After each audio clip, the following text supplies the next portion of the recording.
पूर्णिया में 7 सूत्री मांगों को लेकर मिथिला स्टूडेंट यूनियन के अध्यक्ष अविनाश मिश्रा बीते 13 फरवरी से रेणु उद्यान में अनिश्चितकालीन हड़ताल पर बैठे हैं। पूर्णिया में एयरपोर्ट की मांग को सोशल मीडिया पर ट्रेंड कराने के बाद अब पूर्णिया प्रमंडल क्षेत्र के विभिन्न मुद्दों पर भूख हड़ताल कर सरकार के समक्ष अपनी मांग रख रहे हैं। इनकी मांगों में पूर्णिया एयरपोर्ट शुरू करने की तारीख बताई जाए, साथ ही मेडिकल कॉलेज में सत्र की शुरुआत शामिल है।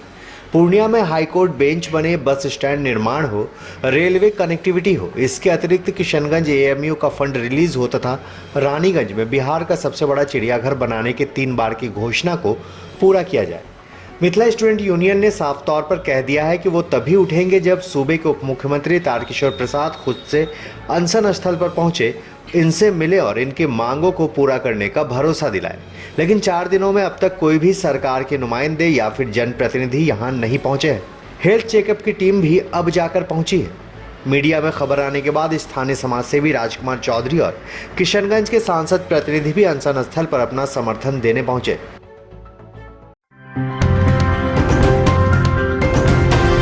आप देख रहे हैं एसडीएन न्यूज, मुद्दे की बात आपके साथ। हम 13 तारीख से भूख हड़ताल पर हैं।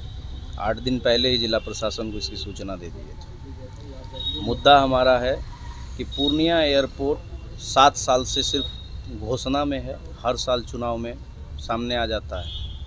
उस पर तिथि निर्धारित हो कि वो कब चालू हो।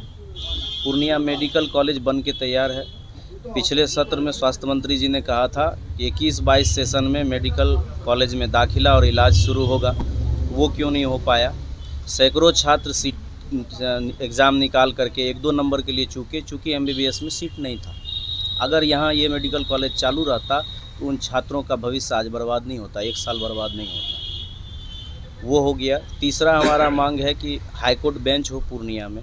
चौथा है, पूर्णिया में अभी तक बस स्टैंड नहीं है, बस स्टैंड ढंग का हो। रेलवे कनेक्टिविटी में हमेशा कभी भी ट्रेन हमको यहाँ से डायरेक्ट नहीं मिला देश के 5 महानगर से जुड़ने का।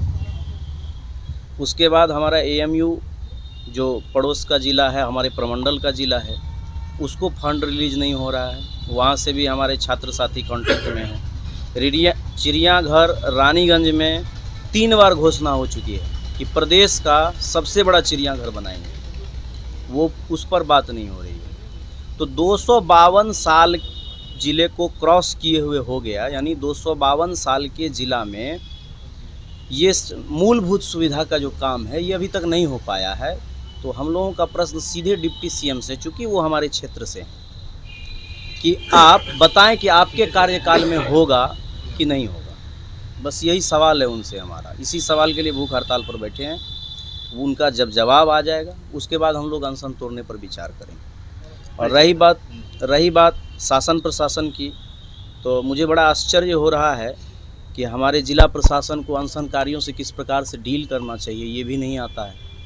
2 दिन के बाद मीडिया के दबाव में कई हमारे अभिभावक के फ़ोन पर हमको कल मेडिकल फैसिलिटी मिला, और अभी तक रात में यहाँ हम लोग होते हैं अकेले। कोई आके, पूर्णिया में हर रोज़ मर्डर होता है, कोई आके चमका के चला जाएगा, कोई आके पत्थर मार के चला जाएगा, कोई देखने वाला नहीं है।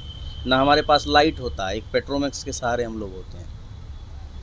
कहीं से कोई सपोर्ट नहीं है। अभी कुछ देर पहले देख रहे हैं आप, किशनगंज सांसद अपना प्रतिनिधि मंडल भेजे, अभी तुरंत हमारे साथ हमारे अभिभावक आए हैं। बड़ी प्रसन्नता, बड़ी हृदय से आभार है कि कम से कम हमारे अभिभावक राजकुमार चौधरी जी हमारे बीच आए हैं हमको सुनने के लिए। लेकिन हमारे सांसद, हमारे विधायक को इसकी कोई चिंता नहीं। अकेले करता हूँ, हमारे साथी जाते आते रहते हैं, क्योंकि सभी स्टूडेंट टाइप लोग हैं। यहाँ कोई मेस नहीं चलता है, कुछ ऐसा नहीं है। लोग आते हैं, समर्थन देते हैं, जाते हैं, फिर उनको भी अपना व्यक्तिगत काम, लेकिन 5-10 साथी हमेशा रहते हैं हमारे साथ। हम भागे भागे आए हैं इनके पास, और इनकी मांग जो पूर्णिया प्रमंडल के लिए है एकदम सही है। आम जनप्रतिनिधि को या मुख्यमंत्री को, उप मुख्यमंत्री को अविलंब ध्यान देना चाहिए। अभी तक जिला प्रशासन कोई नहीं इस ओर ध्यान दिया है, बहुत गलत है। और शीर्ष नेतृत्व से आप क्या मांग करना चाहेंगे इन लोगों के बिहार में? अविलंब इनकी मांग को सुना जाए, इस पर उचित कार्रवाई किया जाए। जो ये अपने लिए कुछ नहीं मांग रहे हैं, ये कोसी कमिश्नरी पूर्णिया कमिश्नरी के लिए मांग रहे। जो भी मांग है इनका पूर्णिया कमिश्नरी के लिए, पूर्णिया कमिश्नरी की जनता के हित के लिए है। मेरे भाई मिथिला स्टूडेंट यूनियन के अध्यक्ष अविनाश कुमार जी इस धरने में जो बैठे हैं, ये जितने भी मुद्दे आप सब कुछ मीडिया में आ चुका है जानते हैं, ये अपने लिए नहीं आए हैं। ये हमारे सीमांचल को आगे बढ़ाने के लिए और सीमांचल की तरक्की के लिए आए हैं, अपने नौकरी के लिए नहीं आए हैं। तो जब ये बात हमारे आपके चैनल से, आपका मीडिया के माध्यम से किशनगंज में भी जानकारी मिली कि अविनाश कुमार साहब हमारे धरना में बैठे हैं, तो हमारे MP डॉक्टर जावेद आज़ाद साहब सांसद किशनगंज, उसने एक प्रतिनिधि मंडल बना के इनके हिमायत के लिए हम लोगों को भेजा और ये बोला कि इनकी समस्याओं को सुनो, क्या समस्या है, क्या परेशानी है, उनकी बात को हम पार्लियामेंट तक लेके जाएंगे। उनके साथ हम खड़े हैं, उनका विचार, उनकी जानकारी तुम लोग हमको फ़ौरन लेके दो। मैं स्वस्थ होता तो मैं खुद चल के आता और ये जानकारी हमको दो। हम सीमांचल, हम किशनगंज के सांसद, हम तमाम जनप्रतिनिधि भाई अविनाश सर के साथ खड़े हैं और इनको हम वादा करते हैं बिल्कुल इनके साथ हम लोग रहेंगे, इनको पीछे हटने नहीं देंगे। हम सीमांचल वाले इनके साथ हैं और इसमें खासकर अलीगढ़ यूनिवर्सिटी जो हमारे किशनगंज में अभी चल रहा है, एक बहुत बड़ी जंग है। हम लोग लगभग 3 लाख ट्विटर अभियान के माध्यम से सरकार को जगाने का काम किया, पर ये डबल इंजन की सरकार कुछ सुनता ही नहीं है, ये जगता ही नहीं है। पता नहीं है कि शिक्षा से इसको क्या दुश्मनी है हमारे मुख्यमंत्री जी, हमारे प्रधानमंत्री जी को, कि शिक्षा को ये ख़त्म करना चाहता है। तो मैं आपके माध्यम से, हमारे स्टूडेंट यूनियन का अध्यक्ष के माध्यम से सरकार को जगाना चाहता हूँ कि शिक्षा को आगे बढ़ाएं, अन्यथा हम लोग आपके खिलाफ उतरने में मजबूर हो जाएंगे। मुमताज शशि चौधरी पूर्णिया प्रशासन से मांग करता हूं कि यहाँ पर जो बैठे हुए हैं इन पर इनका तत्काल तुरंत सुरक्षा व्यवस्था संपूर्ण किया जाए। बस कितने दिनों से आप हैं इनके साथ जुड़े हुए?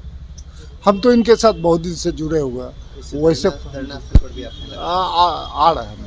भाई यहाँ बैठे हैं, सबसे पहले तो मैं इनको जितना तारीफ़ करूँ उतना कम है, क्योंकि आज जितने भी इनकी मांगे हैं, चाहे पूर्णिया एयरपोर्ट हो या पूर्णिया मेडिकल कॉलेज हो, तो ये बनने से ना ही इनको कोई रोज़गार मिलने वाला है, ना इनको कोई ठेकेदारी या कोई टेंडर। ये मुकेश अंबानी नहीं है जो इनको कोई टेंडर मिल जाएगा। आज ये आम पब्लिक के लिए, अगर अविनाश भाई की तरह बिहार के भारत के हर एक युवा, हर एक साथी आगे आ जाए तो इंडिया कहाँ से चला जाएगा। अविनाश जी को क्या फ़ायदा मिलेगा? अगर उनकी जान जाती है तो यहाँ के DM, यहाँ के सांसद, यहाँ के विधायक, यहाँ के स्थानीय नेता जिम्मेदार होंगे। इतनी रात को ये बेचारा अकेले सोते हैं, इनकी जान को कोई देखने वाला नहीं है। इतनी ठंड हवा में कौन रहते हैं, नहीं रहते, ना लाइट का व्यवस्था है।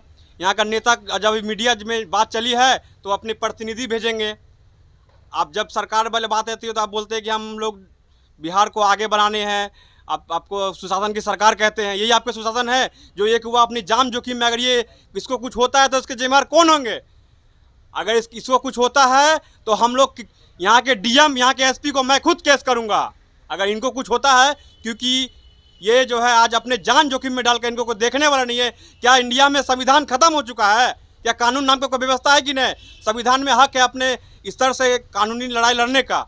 जो ये लड़ रहे हैं तो इनको अभी तक ना ही कोई मेडिकल टीम पहुंची है, ना ही कोई यहाँ के MP, ना ही कोई यहाँ के विधायक, ना ही कोई यहाँ पे स्थानीय उनको प्रशासन नज़र आ रहा है।